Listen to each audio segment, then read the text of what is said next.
로 20절 말씀 보도록 하겠습니다.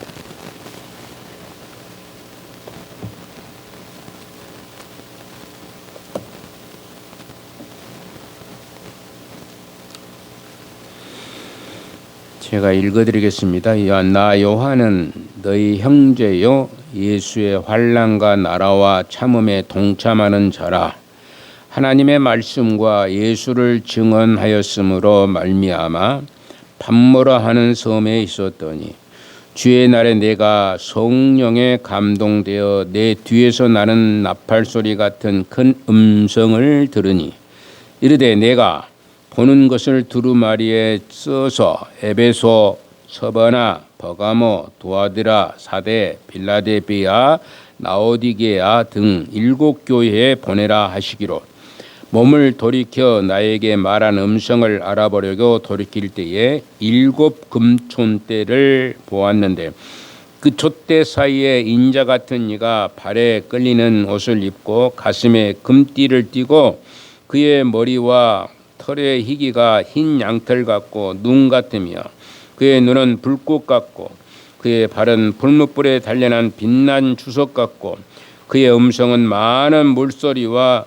같으며 그의 오른손에 7 별이 있고 그의 입에서 좌우에 날선 검이 나오고 그 얼굴은 해가 힘있게 비치는 것 같더라. 내가 볼 때에 그의 발 앞에 엎드려져 죽은 자 같이 되매 그가 오른손을 내게 얹고 이르시되 두려워하지 말라. 나는 처음이요 마지막이니 곧 살아있는 자라. 내가 전에 죽었었노라. 볼지어다 이제 세세토록 살아있어 사망과 음부의 열쇠를 가졌노니 그러므로 내가 본 것과 지금 있는 7 일과 장차 될 일을 기록하라. 내가 본 것은 내 오른손에 7 별의 비밀과 또 7 금촛대라. 7 별은 7 교회의 사자여 7 촛대는 7 교회니라. 아멘.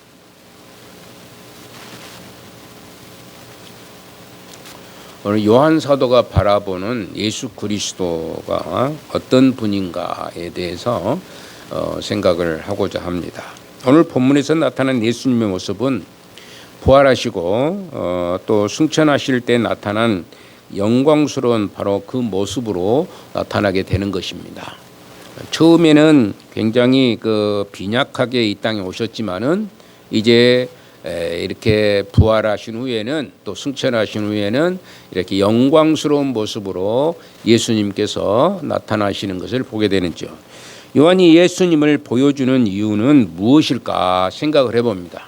요한이 이제 예수님 보여준 것은 이것은 우리들을 위로하심이고 또 환난 중에도 소망을 가지도록 하시기 위함이라 입니다.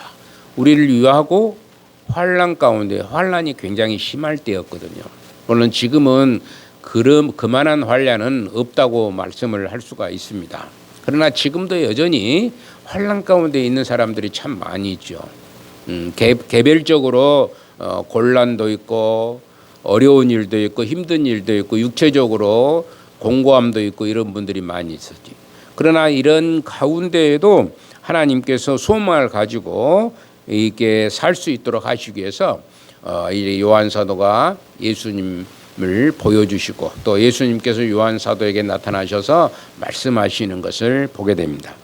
당시 교회들은 그렇게 로마 제국의 핍박, 로마 제국이 얼마나 그 당시 교회들을 핍박을 했는지 알 수가 없어요. 사람들을 많이 죽이기도 하고 이때 당시에 뭐 베드로도 죽고 뭐 사도 바울도 죽고 다 죽었으니까 요한 사도만 지금 살아있는 상황이고 예수님의 12 제자들은 뭐 다 쫓겨나고 다 죽고 그런 상황에 있었던 그런 환난 가운데 있었고 아주 핍박과 환난과 공고함이 아주 극에 달했던 그런 상황이었고 그래서 기독교를 엄청나게 핍박했던 그런 상황이었습니다. 그런데 이런 강압 속에서 내일에 대한 아무런 소망도 희망도 또 가질 수 없는 그런 형편이었어요. 얼마나 암흑한 세대였는지 알 수가 없었습니다. 그런 그들에게 부활하신 예수님께서 영광스러운 모습을 보여주심으로 그들로 하여금 위로를 받도록, 그래서 이렇게 위로받고 이제 걱정과 근심을 되도록이면은 멀리하고 이제 앞으로 너희들에게 있어야 될 그런 무궁무진한 하나님의 큰 영광이 드러나게 될 것이라는 것을 보여주기 위함이라 이렇게 말씀할 수 있습니다.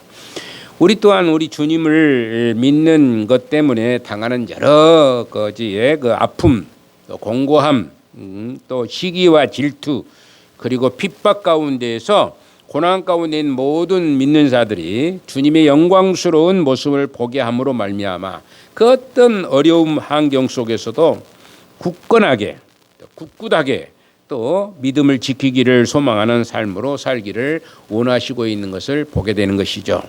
그래서 이런 것들을 오늘 살펴보므로 우리가 참으로 우리 주 예수 그리스도의 그 영광스러운 그 귀한 모습을 우리의 영적 눈으로 바라볼 수 있는 능력의 소유자가 되어야 될 줄로 믿는 것입니다.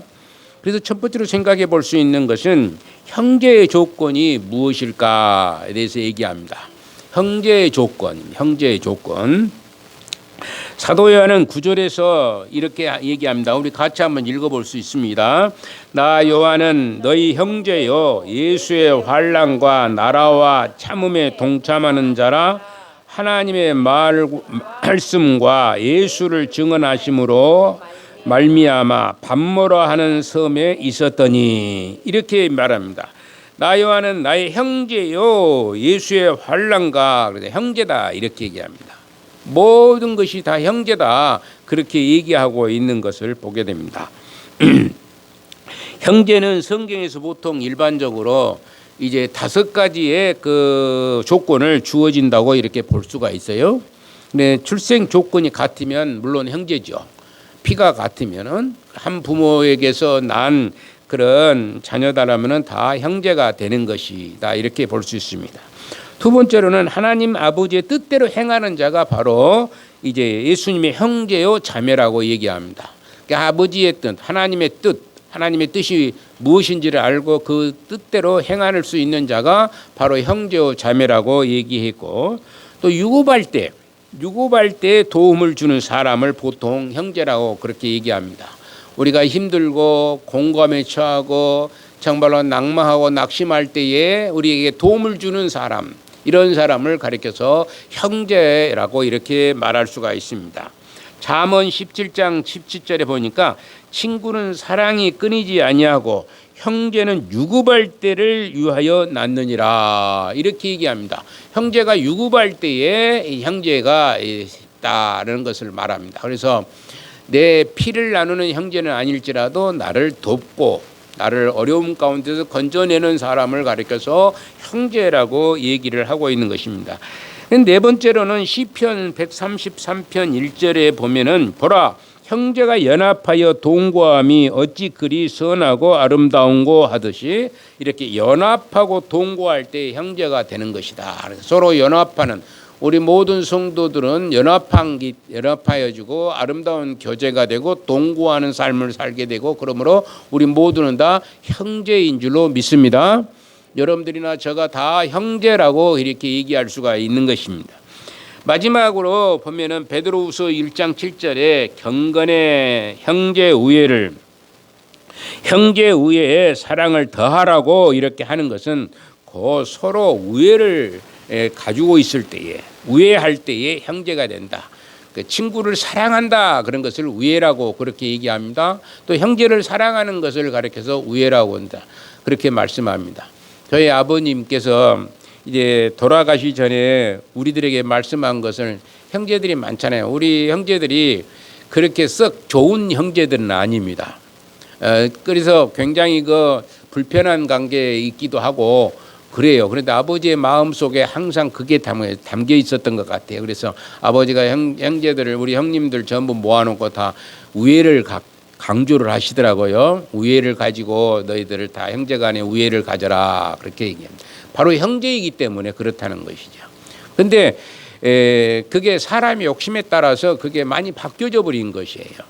여러분들 가정에서도 형제들이 많이 있을 줄 아는데 뭐 열형제 열남매도 있고 뭐 아홉 남매 일곱 남매 이런 사람들이 많이 있지만은 우리가 그 형제들이 서로 우애를 가지고 서로 사랑하고 베풀고 나눌 때에 아름다운 관계성을 갖게 될 수가 있다라는 것을 말씀을 드리는 것입니다. 그런데 오늘 본문에서 다른 측면에서 형제가 세 가지로 이제 나타나는 것을 볼 수가 있습니다. 오늘 본문에서는 세 가지 조건을 말씀하고 있어요. 그 첫째가 뭐냐 그러면은 예수님의 환난에 동참하는 자라 이렇게 얘기합니다. 예수님의 환난에 동참하는 자라고 말합니다. 우리는 예수님께서 당하는 여러 가지 환난이 있었습니다. 우리 예수님이 걸어온 우리는 실은 지금도 예수님의 영광만을 바라보고 사는 게 아니에요. 우리가 예수님께서 이제 부활하시고 승천하시고 재림하실 그 영광만 바라보는 것은 우리가 잘 되기를 원하는 그런 마음, 우리가 뭐 돈도 많고 부자로 살고 건강하고 그런 생각을 가질 때 영광만 바라보고 살아가는 그런 모습을 볼 수가 있는데, 실질적으로 예수님께서 초림 예수를 바라보면서 초림 예수께서 어떻게 걸어왔는가를 생각하시면서 우리가 그 고난과 그 환난에 동참해 나가는 것을 말씀하고 있습니다. 그래서 우리가 예수님의 환난에 동참하는 삶, 그래서 이 환난이란 말은 어떤 말이냐 그러면은 포도즙에 포도를 집어넣어서 포도를 꽉 짜버리는 것입니다. 환난이라는 것은 그런 꽉 짜버린 거. 여러분들 그 옛날에 보면은 지금은 그러지 않지만은 약을 다루고 그러면은 배에다가 배 있죠, 배라고 그러죠. 삼배란가 뭔가 거기다 집어 넣어놓고 나무 두 개를 해가지고 쫙 짜버립니다. 그러면 쭉 빠지게 되는 약을 여러분들 맛있게 그리고 건강에 드실 수 있을 겁니다. 아마 지금도 그렇게 하면 더 좋은 약이 돼요. 실은 저기 가서 삑 짜가지고 기계로 짜버린 것보다도 손으로 쫙 짜고 정성, 약은 뭐라고요? 정성이라고 그러잖아요. 그런 것을 가리켜서 환난이라 핍박이라 꽉 짜버린 거예요. 얼마나 고통스럽겠습니까? 여러분들 생각해 보면 사람 말로 그렇게 짜버린다면 이건 엄청나게 고통이 심한 그런 환난을 얘기하는 것. 그것을 가리켜서 이제 환난이라 이렇게 얘기를 하는 것입니다. 그러므로 예수님께서 당하신 고난에 동참하는 자가 바로 형제가 되는 것이라 이렇게 얘기하고 있습니다. 또 자기의 잘못된 것으로 어려움을 당하는 것이 아니라 보통 사람들이 자기 잘못으로 어려움을 당하는 경우들이 많이 있어요. 여러분들이 뭐 아프고 모든 거 제가 늘상 얘기하지만 아프신 분들한테 죄송하면 저도 아파요. 저도 아픕니다. 내 잘못으로 이게 아픈 것이지 누구 잘못으로 아픈 것이 아니에요. 내가 정신적으로나 육체적으로나 모든 것을 내가 그것을 컨트롤하지 못하다 보니까 아픔이 오게 되는 것이고 어려움이 오게 되는 것이고 그러는 것이다. 이렇게 생각을 해볼 때에 자기 자신 때문에 자기 자신의 잘못으로 말미암아 이제 여러 가지 혼란을 당하고 또 환난을 당하는 그런 것이 아니라 영적인 눈을 뜨고 이제 눈에 보이는 것에 현혹되어서 이제 사람들이 대부분 그렇습니다. 그렇죠? 눈에 보이는 것에 현혹이 되는 경우들이 많습니다. 누구는 잘 되고 있는데 나는 이 모양이가 자꾸 이렇게 비교를 하는 것을 볼 수 있어요. 만약에 교회를 비교를 하면은 목사들도 정신이 넉나갈 것입니다. 어째 저 교회는 이렇게 가끔 비교가 되기도 해요. 안 되겠습니까? 이쪽 교회는 잘 되는데 보면 별것이 없어요. 그 양반이 낫잖아. 뭐 똑같은 무슨 뭐 그 특출나게 잘하는 것도 없는 것 같은데도 교회가 이렇게 자꾸 이렇게 비교가 되는 경우들을 볼 수가 있습니다. 물론 그 교회의 목사님들 보면은 참 하는 것이 나하고는 좀 특별한 곳이 있구나 그런 생각도 들어질 분도 있어요. 그런데 그렇지 않는데도 불구하고 그렇게 비교가 되는 경우들이 있는 것을 볼 수가 있습니다. 그런데 그것처럼 불쌍한 것이 없어요. 사실 비교하지 말아야 되는데 자꾸 비교를 하는 거예요. 그런 것만 눈에 띄는 거예요. 우리 눈에는 육안의 눈으로는 그것만 보이는데 영적인 눈을 가지고 있어야 된다는 얘기입니다. 영적인 눈을 가지고 이제 하늘을 바라볼 수 있는 그런 형제가 되는 것이라 이런 얘기입니다. 그래서 둘째는 그래서 하나님의 나라에 참여하는 자가 진정한 형제가 되는 것이라 이 얘기입니다. 세상 나라에 찌들려 사는 것이 아니라 이렇게 하나님 나라를 바라볼 수 있는 영적인 눈을 가지고 살아야 되는 것이 바로 둘째의 형제, 하나님 나라를 바라볼 수 있는 그런 형제. 모두가 다 여러분들 하나님 나라를 바라보십니까? 그렇다면 여러분들과 저는 모두가 다 형제인 줄로 믿으시기를 바랍니다. 여러분들이나 저가 모두가 형제가 되는 거예요. 왜? 하나님 나라를 바라보는 영적인 눈을 가지고 있기 때문에 형제가 되는 것이다. 아닙니다. 셋째는 뭐냐 그러면은 참음에 동참하는 자라 그렇게 얘기합니다. 참음에 동참하는 자. 성령의 9가지 열매 중에 이제 오래 참음이라는 말씀이 있어요. 오래 참는다. 사람이 그러잖아요. 잠시는 참기가 쉽습니다. 이게 부모를 모실 때도 그래요. 부모님이 이제 제일 어려운 게 치매입니다. 치매 오신 분을 모시기가 참 쉽지를 않습니다.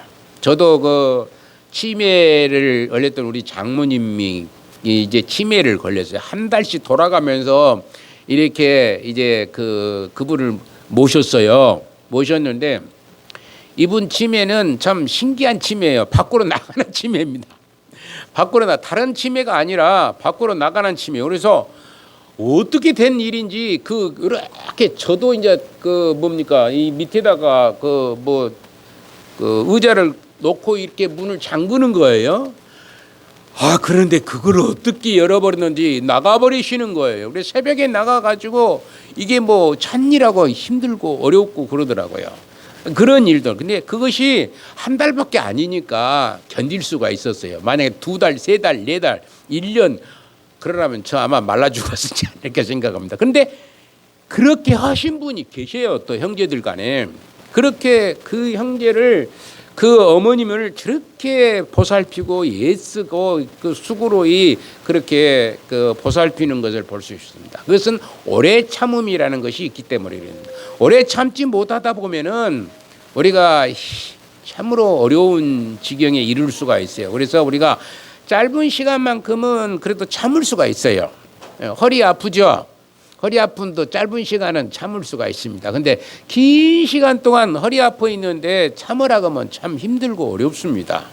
그래서 되도록이면 제가 설교를 좀 빨리 끝내려고 애를 쓰고 있고 이 2가지로 나누어서 좀 중간에 좀 운동 좀 하라고 일어나서 운동 좀 하라고 이렇게 이제 그렇게 하기도 하고 그러는데 여러분들이 좀 그냥 앉아만 있는 것보다도 좀 일어섰다 앉았다 하는 것도 허리를 펴는 것이 되는 것이기 때문에 그 아픔을 좀 덜 할 수 있는 그런 상황이 되는 것입니다. 그래서 이 참는다는 것은 끝까지 참는다는 것을 그래서 말씀하는 것입니다. 언제까지요? 끝까지 참는 거예요. 가다가 어느 순간에서 그만 참지 못해본 그건 참지 못한 것이 되는 것이에요. 참는다는 것은 하여튼 끝까지 참는 거예요. 끝까지 참는 자가 그에게 하나님의 은혜가 임하게 되는 것을 말씀하고 있는 것입니다. 그래서 그 형제들 끝까지 참는 자가 바로 형제가 되는 것입니다. 내와 여러분들도 모두가 다 끝까지 참아서 영원한 하늘나라에 입성할 수 있는 능력의 사람들이 되시기를 소망합니다. 그게 바로 우리가 형제이기 때문에 그렇게 되어지는 것이라 말씀할 수가 있는 것입니다. 자, 우리가 그런데 이 참음이 그저 참아지는 것은 아니라 아무런 생각 없이 그냥 참아지는 것이 아니고 내 힘으로 내가 참아보려고 해도 참아질 수가 없는 것입니다. 성령의 능력이 아니면 참을 수가 없어요. 사실 그렇습니다. 특별히 교회 생활을 할 때에 시기와 질투가 많이 벌어지는 경우들이 얼마나 많은지 모릅니다. 우리 교회야 그래도 평안한 가운데 있기 때문에 그런 일이 없지만은 얼마나 시기와 질투와 핍박과 환란이 극에 달해 있는지 몰라요. 교회가 아주 시끄럽고 힘들고 공고하고 정말로 견디기 어려웠고 그런 데가 얼마나 많이 있는지를 모릅니다. 그런데 이런 것을 참는다는 것이 굉장히 힘들어요. 사람의 힘으로는 참을 수가 없어요. 그런데 무슨 힘으로 참느냐 그러면 따라합시다. 성령의 능력으로 성령의 능력으로 참지 아니하면 참을 수가 없는 것이에요. 내 힘으로가 아니라 하나님의 능력이 내게 들어와서 내가 참을 수 있는 힘을 갖게 하심으로 말미암아 참을 수 있게 되는 것입니다. 그러므로 우리는 믿음을 가지고 하늘나라의 보좌를, 하나님 보좌를 바라보면서 이제 영광스러운 주님 앞에 서 있는 참된 믿음의 사람이 되어야 될 줄로 믿습니다. 참된 사람이에요. 참된 믿음의 사람이 되어야 되는 거예요. 조금 힘들다고 그냥 곁길로 가버리면은 안 되는 것이죠. 예배당에 나오기가 쉽지만은 않아요. 여러분들 날마다 매일매일 예배당에 나온다는 것이 쉽습니까? 어렵습니다. 내 할 일도 많고요. 내가 하고 싶은 일도 많고요. 또 사람도 만나야 되고요. 저는 지난 한 주간 동안 엄청나게 바쁘더라고요. 이 모양 저 모양으로 엄청나게 바빠요. 바빠서 뭐 정신이 없을 정도로 바빠가지고 힘들더라고요. 그래도 말씀은 또 준비를 하는 거예요. 이렇게 여러분들한테 말씀을 전해야 되기 때문에 말씀을 준비를 해요. 그러다 보면 잠이 좀 덜 자겠죠? 그러죠? 말씀을 준비하다 보면 아무리 바빠도 무슨 준비가 해야 된다고요? 저는 말씀은 준비를 해야 돼요. 최고로 바빠도 말씀 준비해야지 되지. 준비하지 못하면은 주일날 뭔 얘기를 하겠습니까? 물론 아무 얘기나 하라고 하면 뭐 1시간이고 2시간이고 할 수는 있겠지만은 하나님의 말씀을, 성경에 있는 그 말씀을 이렇게 말씀을 전하려면은 준비하지 않고는, 예비하지 않고는 할 수가 없는 거예요. 그래서 우리가 어떤 일이 있더라도 우리가 오래 참을 수 있는 그런 능력의 소유자가 돼야 될 줄로 믿습니다. 우리가 이 세상에 살면서 당하는 여러 가지 환난이 참 많습니다. 가정에서는 물론이고 직장에서도 또 사회생활을 하면서도 주님을 믿는 것 때문에 당하는 환난과 고난도 수도 없이 많을 수도 있습니다. 지금이야 여러분들은 어떤지 모르는데 저는 젊었을 때 그런 일들을 많이 겪었어요. 굉장히 어려웠거든요. 교회 생활을 한다는 것 때문에 많은 어려움을 당하는 것을 나는 경험을 많이 해봤어요. 그런데 여러분들은 지금은 그래도 많이 좋은 시대 속에서 살아가고 있기 때문에 그래도 괜찮다 싶을지만 그래도 지금도 여전히 이제 여러분들 주변에 있는 사람들로부터 이상한 눈으로 이렇게 보여질 수 있는 그런 시선이 다가올 때에 좀 힘들기도 하고 그렇습니다. 말씀을 전하는데 안 들어먹어. 그러죠? 말씀을 전하는데 안 들어먹으니까 괴로울 수도 있습니다. 왜 저 사람은 저렇게 말을 못 알아들을까? 그러면 내 힘으로 하려고 하니까 못 알아듣죠. 누구의 능력에 따라서?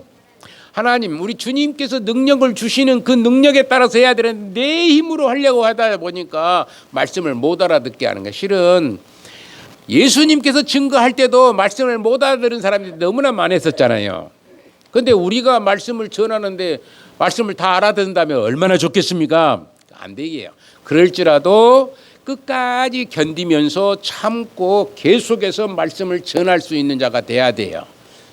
예수님께서 그랬을 사도 바울이 말해서 사도 바울이 얼마나 연설을 잘합니까? 사도 바울이 연설을 굉장히 잘해요. 그래서 사도 바울이 연설을 많이 하고 잘하는데도 어떤 사람은 믿는 사람이 있고 어떤 사람은 그 중에서도 믿지 않고 가는 사람도 있었다. 그렇게 성경의 사도행전에 보면 나오는 것을 볼 수 있습니다. 그래서 우리가 우리의 힘으로가 아니라 성령의 능력에 힘입어서 하나님의 말씀을 증거하려고 애를 쓰고 그 기도를 많이 할 때에 그 역사는 이제 더 많은 수준으로 올라가게 될 줄로 믿는 것입니다. 자, 그러나 우리가 알아야 하는 것은 우리의 환난이 많은 세상에서 주님의 나라 그리고 하나님 나라로 옮겨간다는 것을 꼭 기억하시고 참고 인내해야 할 줄로 믿는 것입니다. 우리는 이 땅에서 영원히 거할 수 없는 나그네의 인생이죠. 나그네는 여행자입니다. 여행자. 그래서 잠시 머물다가 이제 가는 그런 자가 바로 우리 인생이라 이렇게 얘기합니다. 얼마나 머무는지는 알 수 없죠. 어떤 사람은 100세를 넘기는 사람도 있고 어떤 사람은 그 안에 뭐 50도 못 돼서 이제 간 사람이 있고 이 나그네 인생이라는 게 사람마다 다 각자 달라요. 그런데 오늘 제가 오늘 아니라 어제 제가 유튜브를 보니까 어떤 분이 그러더라고요. 운동을 많이 해서 밥 식사를 잘해서 건강한 것이 아니라는 것입니다. 그분의 지론이 그래요. 공감이 가더라고요. 근데 다는 제가 못 들었는데 첫 번째 하나가 뭐냐면은 마음을 잘 자기 자신의 마음을 읽을 줄 알아야 된다는 것입니다. 내 상태가 어떤 상태야. 그래서 스트레스를 받지 말라는 얘기야. 쉽게 말해서 이게 스트레스를 받으면 그 마음의 병부터 와서 사람이 병이 들어가지고 여러분들 병든 것이 말이에요. 뭐 때문에 병든 줄 아세요? 마음으로 온 병입니다. 마음으로 와서 병이 들고 머리도 아프고 마음이 안 좋으니까 머리도 아프고 허리도 아프고 또 마음이 안 좋으니까 이제 다리도 아프고 그러는 거예요. 실은 배 아픈 것이 왜 그런 줄 아십니까? 음식 잘못 먹어서. 근데 그러지 않다고 그래요. 마음이 이렇게 편하지 않은 거예요.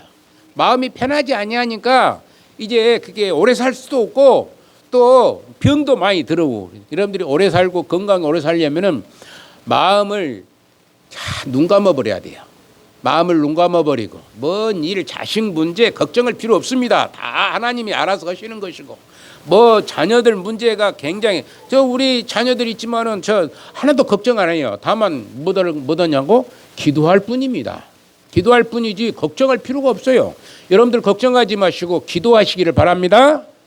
걱정한다고 해서 되어지는 거 아니에요. 하나님 앞에 기도하면은 내 마음도 편해지고 나도 유익하고 나도 건강해지고 자식도 잘 되고 얼마나 좋아요. 일거양득이 아니라 일거오득이 될 수 있는 그런 귀한 일들을 왜 안 하신지 그것이 문제가 되는 거예요. 기도하지 않고 마음으로 막 걱정하니까 병이 생기고 힘들어지고 공고해지고 허리도 아프고 다리도 아프고 그러는 겁니다.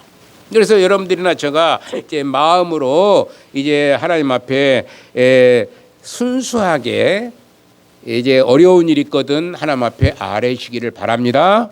하나님 앞에 아뢰일 때에 하나님의 은혜가 우리에게 임하여서 모든 문제들을 하나씩 단번에 해결해 주시면 얼마나 좋겠어요. 그런데 그렇지 않습니다. 단번에 우리 하나님은 해결해 주시지 아니하고 차근차근 그 분량만큼 때에 따라서 주시게끔 돼 있다는 것을 여러분들이 기억하시면 좋겠습니다. 그러므로 우리는 참는 자가 되어야 하는 필수적인 요건을 가지고 있어야 된다. 그런 얘기입니다. 우리는 우리 주님과 이미 형제가 되었다면은 우리 주님의 참음에 우리도 동참할 수 있어야 돼요. 우리 주님은 얼만큼 참았습니까? 하나님이신데 그분이 하나님이시거든요. 그 하나님이신데 이 땅에 오셔가지고 그 핍박을 당하고 침뱉임을 당하고 십자가에 매달리기까지 그 고통을 당하는 그런 모든 것들을 다 참으신 것을 볼 수가 있습니다. 그런데 이 참으심이라는 게 굉장히 중요한 겁니다.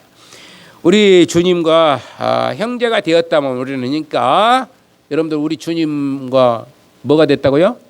형제가 됐습니다. 형제가 됐다. 그래서 너는 나의 형제라 예수님께서 그렇게 말씀합니다. 너는 나의 형제라 이렇게 말씀하고 있어요.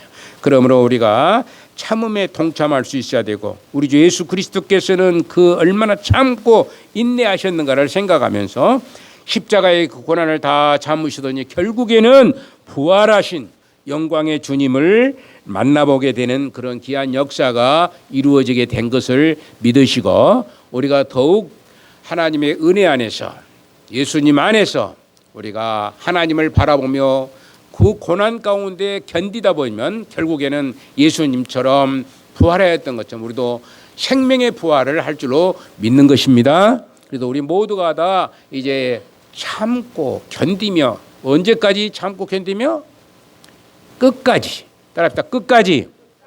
끝까지 여러분 생명 다하는 그 순간까지 참으며 견딜 때에 결국에는 생명의 부활을 할 줄로 믿고 여러분들이 영원토록 하나님의 사람으로 살아가시기를 주님의 이름으로 부탁을 드리는 것입니다. 우리 다 같이 찬송가 하나 하고